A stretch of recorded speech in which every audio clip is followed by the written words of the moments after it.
तो बच्चों अब अपन स्टार्ट करेंगे अपना चैप्टर नंबर 2 और चैप्टर नंबर 2 का नाम है फाइनेंशियल स्टेटमेंट एनालिसिस। तो देखो इससे पहले चैप्टर में हमने क्या बनाए थे, अपने फाइनेंशियल स्टेटमेंट बनाए थे सारे। फाइनेंशियल स्टेटमेंट में क्या क्या आता था अपना, बैलेंस शीट हो गई, profit statement of profit and loss account हो गया, नोट्स टू अकाउंट हो गया और कैश फ्लो हो गया। तो ये अपने हो गए फाइनेंशियल स्टेटमेंट।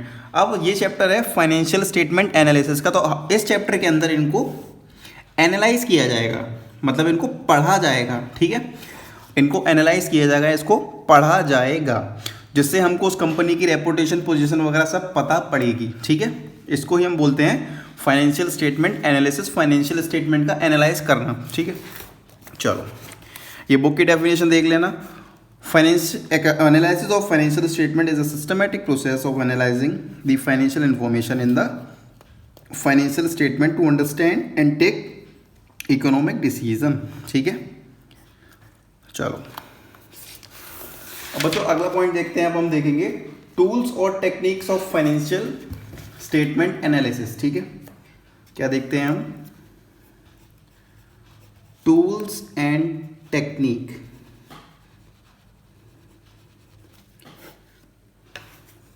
फाइनेंशियल स्टेटमेंट को एनालाइज करने की।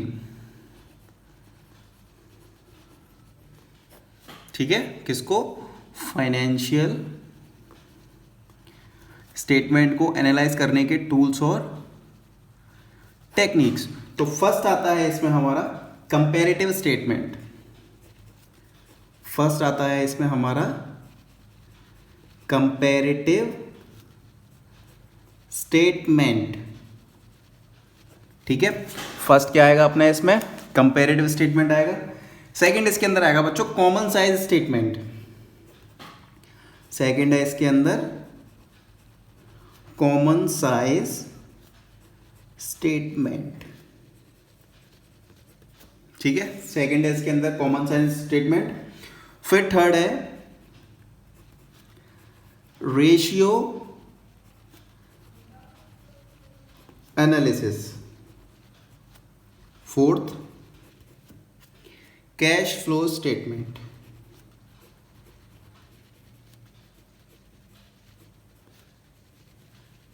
ये चैप्टर्स हैं आपके आगे वाले चारों के चारों। ठीक है, तो ये होते हैं हमारे फाइनेंशियल स्टेटमेंट एनालिसिस के टूल्स और टेक्निक। अब हम ये समझेंगे बच्चों types of financial statement analysis कितने होते हैं। ठीक है, टाइप्स कितने होते हैं, तो लिखते हैं यहाँ पे types of financial statement analysis. तो देखो फर्स्ट है इसका एक्सटर्नल एनालिसिस। फर्स्ट है इसका एक्सटर्नल एनालिसिस।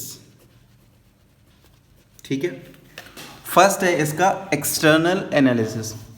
तो समझेंगे कि एक्सटर्नल एनालिसिस होती क्या है। तो बात समझना, पहले ये समझो एक्सटर्नल वर्ड का मतलब क्या होता है। एक्सटर्नल कौन होते हैं, बाहर वाले। ठीक है, फ़ोन के अंदर देखा होगा आपने एक्सटर्नल स्टोरेज, मतलब SD कार्ड कितने का लगा हुआ है आपके फ़ोन में, तो वो होती है उसकी एक्सटर्नल स्टोरेज। अब ये बात है एक्सटर्नल एनालिसिस की। बात क्या है ये एक्सटर्नल एनालिसिस की। तो मान लो ये कोई लड़का है, ठीक है, ये कोई लड़का है, इसको शादी वाले देखने के लिए आए। ठीक है, इसको इसकी शादी के लिए लोग देखने के लिए आए। तो इसके पास आए तो ये बड़ा शांत चुपचाप बैठा हुआ था। ठीक है, बड़ा ही साफ सुथरा बन के, बाल वाल काट के एकदम तरीके से बैठा हुआ था। ठीक है, तो ये लोग उसको अब जज करेंगे कि कैसा है, इससे बात वगैरह करके। इन्हें नहीं पता कि ये घर पे कैसा रहता है, इसमें क्या मतलब नशा वक्ती करता है नहीं करता है, गुटखा पानी खाता नहीं खाता है, इनको नहीं पता। ठीक है, ये तो एट अ टाइम आएंगे, उसको देखेंगे, उससे बातचीत करेंगे, तो ये उसको एनालाइज करेंगे, जज करेंगे कि ये बंदा कैसा है। ठीक है, ये तो हो गई एग्जाम्पल की बात। अब बात बच्चों ऐसी ही कंपनी की होती है। एक्सटर्नल एनालिसिस मतलब देखो ध्यान से, external analysis is conducted by those who do not have access to detailed records of an enterprises. मतलब इसे नहीं पता इसके बारे में, इनके पास इसका कोई भी रिकॉर्ड नहीं है लड़के का। ठीक है, ठीक है, therefore have to depend on published accounts वो केवल लिखे हुए पे विश्वास करेंगे और ये भी इसको देख के ही ट्रस्ट करेंगे।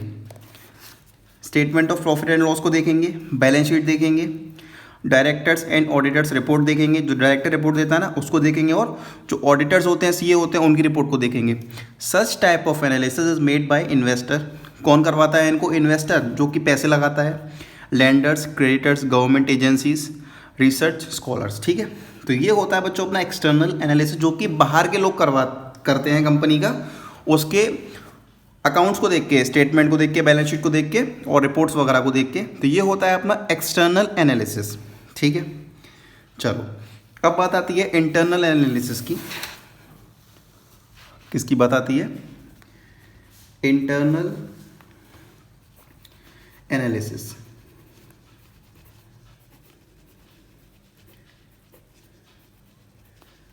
तो देखो ध्यान से,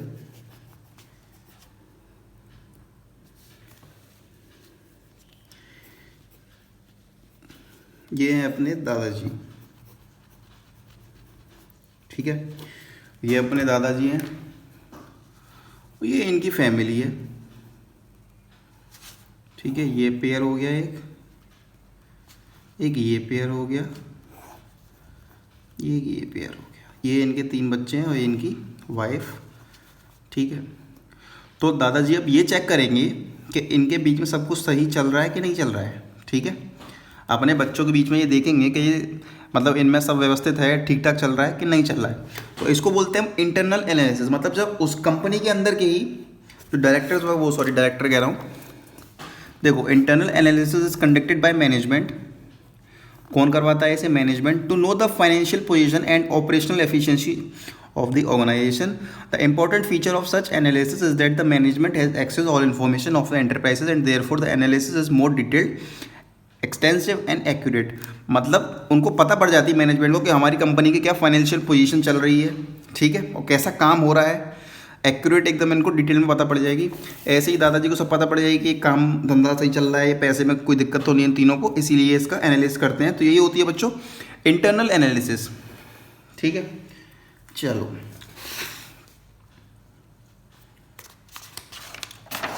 अब देखते हैं नेक्स्ट, इसका नाम है, तो बच्चों अब हम देखेंगे हॉरिजॉन्टल और डायनामिक एनालिसिस। ये दोनों एक ही होती हैं। This analysis is made to review and analyse the financial statement for a number of years. It is a time series analysis. इसका दूसरा नाम क्या है? इसका दूसरा नाम टाइम सीरीज एनालिसिस है। It shows the comparison of financial data for several years against a chosen base year. मतलब हम एक साल के डेटा से बाकी ईयर्स के डेटा को कंपेयर करते हैं। ठीक है, it useful for trend analysis, इसके लिए यूजफुल है ये, लॉन्ग टर्म प्लानिंग के लिए यूजफुल है ये। और कंपेरेटिव स्टेटमेंट और comparative financial statement are example of horizontal analysis. ये दो इसके एग्जाम्पल हैं। अब देखते हैं हम vertical analysis. This analysis is made to review and analyse the financial statement of 1 year only. इसमें हम केवल एक साल का फाइनेंशियल स्टेटमेंट एनालाइज करते हैं। It is a cross sectional analysis. इसका दूसरा नाम क्या है? इसका दूसरा नाम है cross sectional analysis. Ratio analysis of the financial statement relating to a particular accounting year. मतलब रेशियो जब अपन देखेंगे ना, रेशियो वाले चैप्टर, तो एक साल की हमें सारे कंटेंट उसमें लेने होते हैं। ग्रॉस प्रॉफिट, सेल्स वगैरह जो भी होती है वो हम एक साल का लेके ही उसको निकालते हैं। Such an analysis is useful in comparing the performance of several companies for the same type. बहुत सारी कंपनी जो सेम टाइप की होती है ना, इससे हमें उसका परफॉर्मेंस पता चल जाती है। तो यही है अपना वर्टिकल एनालिसिस करने के लिए। अब देखो नेक्स्ट आता है इंट्राफर्म कंपैरिजन। चलो इसको देखते हैं। इंट्राफर्म कंपैरिजन,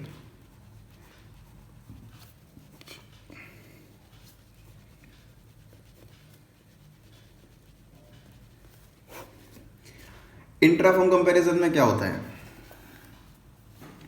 ये टाटा है, ठीक है, तो टाटा कंपनी क्या बोलेगी कि भाई अपने ही रिकॉर्ड्स का जो स्टेटमेंट है उसको चेक करो हर साल का। ठीक है, 2011 का, 2012 का, 2013 का। ठीक है, इन तीनों का स्टेटमेंट को एनालाइज करो और इनको कंपेयर करो। ठीक है, और जैसा एग्जांपल देखो यहाँ पे इन्होंने कंपैरिजन कर रखा है, एनालाइज किया है इन्होंने। 17 में 15%, 18 में 14%, 19 में 13%, 20 में 12% और 21 में 10%। मतलब अपनी फर्म जो होती है ना वो अपना ही कंपैरिजन करती है अपने प्रीवियस रिकॉर्ड से। अब बताती है किसकी, और इसका और नाम क्या है इसके, टाइम सीरीज एनालिसिस भी इसी का नाम है, ट्रेंड एनालिसिस भी इसी का नाम है, ठीक है। और इसको इंटर फर्म कंपेरिजन भी बोलते हैं। अब बात आती है बच्चों इंटर फर्म कंपेरिजन की।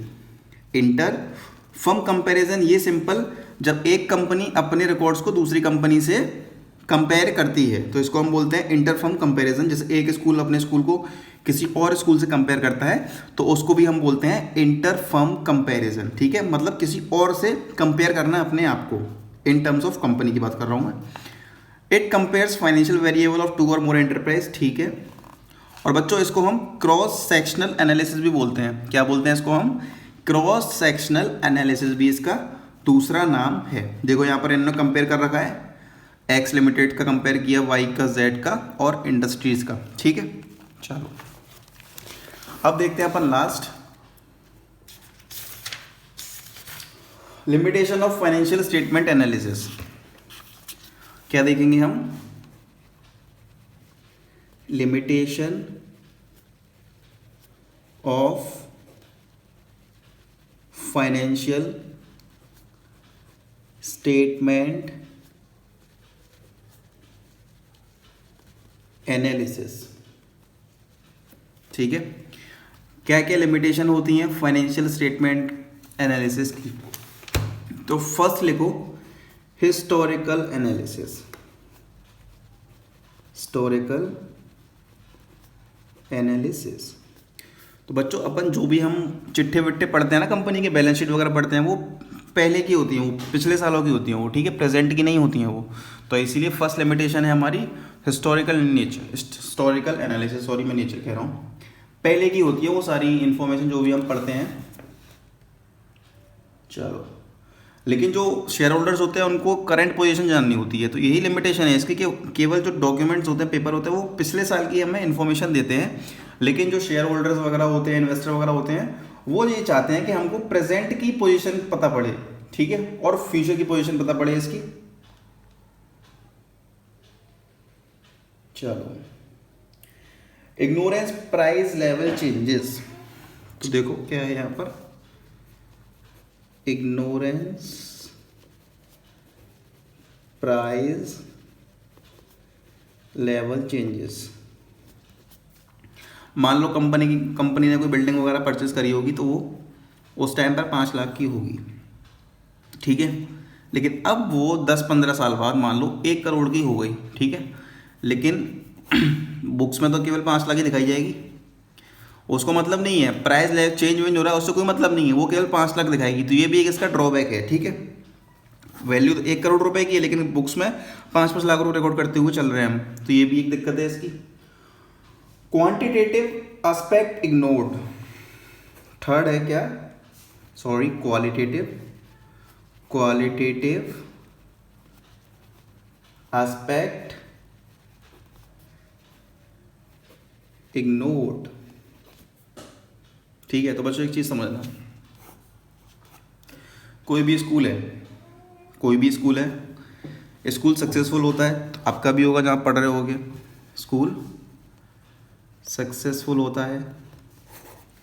तो जब स्कूल सक्सेसफुल होता है तो नाम किस किस का होता है, स्कूल का होता है, वो अपने टॉपर्स को शो करता है कि ये हमारे टॉपर्स हैं, ठीक है, ये हमारे टॉपर्स हैं। और कोई कोई स्कूल अपने टीचर्स को भी शो करता है, बहुत ही लेकिन रेयर होता है ऐसा।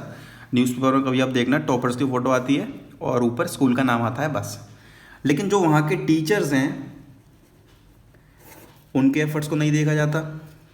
जो वहाँ का स्टाफ है, स्टाफ जैसे कि साफ़ सफाई वाले अंकल आंटी हमारे जो भी होते हैं, जो वहाँ के वॉचमैन होते हैं, तो बच्चों इनके एफर्ट्स को कोई देखता नहीं है, इनके एफर्ट्स को कहीं नहीं देखते हैं, क्योंकि न्यूज़पेपर में क्या निकलता है, बच्चों की फ़ोटो और नीचे परसेंटेज बस। तो यही पॉइंट का मतलब है, क्वालिटेटिव एस्पेक्ट इग्नोर्ड। किसी भी कंपनी के एम्प्लॉयज़ कितने अच्छे हैं उसका कोई भी रिकॉर्ड नहीं होता है वहाँ पर, ठीक है। तो कितना अच्छा काम कर रहे हैं, वो रेगुलर है, कितने पंचुअल है वो, इसका कोई रिकॉर्ड नहीं होता है वहाँ पर, बस केवल बैलेंस शीट वगैरह की बातचीत होती है। तो यही है qualitative aspect ignored. Not free from bias, fourth point है अपना, नॉट फ्री फ्रॉम बायस। देखो ये अपने दो अकाउंटेंट हैं, ठीक है, एक ये रहा, एक राम है और एक राजू है, ठीक है। ये दो हमारे अकाउंटेंट हैं। अब बच्चों राम भाई हमसे क्या कह रहे हैं, राम भाई ये बोल रहे हैं कि डेप्रिसिएशन लगाओ स्ट्रेट लाइन मेथड से, और राजू कह रहा है कि नहीं भाई हम एसएलएम यूज़ नहीं करेंगे, अपन written down value edit method use करेंगे, ठीक है। कौन सा मेथड यूज़ करेंगे हम, रिटन डाउन वैल्यू वाला मेथड, WDV। इनमें हो गई लड़ाई, मार कुटाई हो गई इनमें, यही है नॉट फ्री फ्रॉम बायस। ये दूसरे मेथड की कह रहा है, ये दूसरे मेथड की कह रहा है, तो ये इनमें दिक्कतें आ जाती हैं कभी कभी। अब देखो last point, window dressing.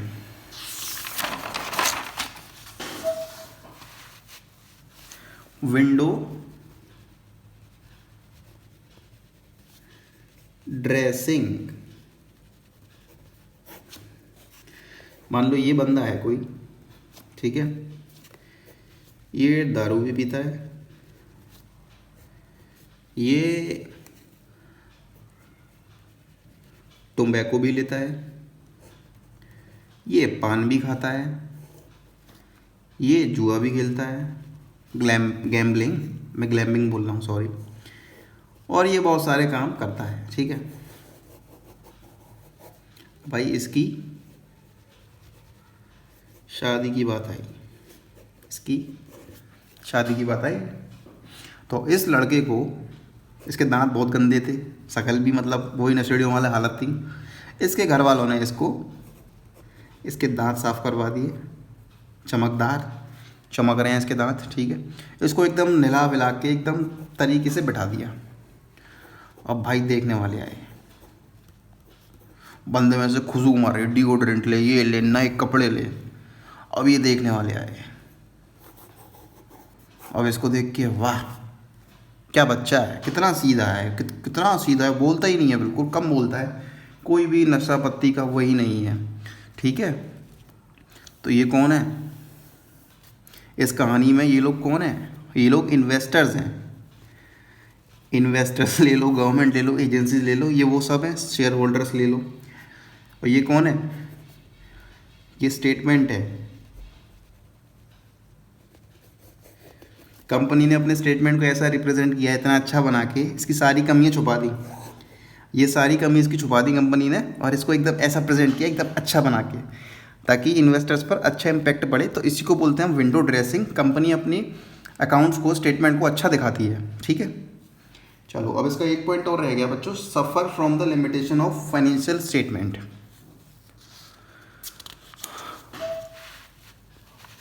Point का नाम क्या है,